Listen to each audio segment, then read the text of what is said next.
মানিকগঞ্জের সিঙ্গারে তুচ্ছ ঘটনাকে কেন্দ্র করে তুহিন মিয়া নামের 11 বছরের এক শিশুকে নির্যাতনের ঘটনা ঘটেছে।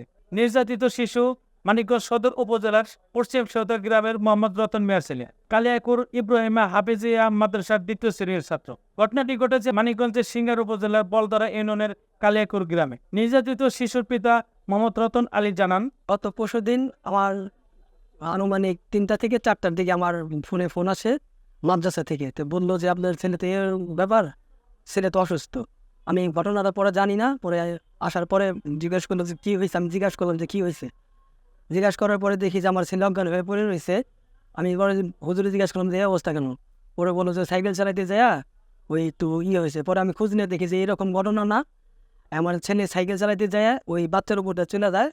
পরে উনি মোবাইলটা আমার ছেলের উপরে প্রচুর পরিমাণ নির্যাতন করে, এক পর্যায়ে প্রায় মৃত্যুর সাথে পাঞ্জা লড়ে। পরে আমি এই অবস্থা দেখে আমি হাসপাতালে ভর্তি করি।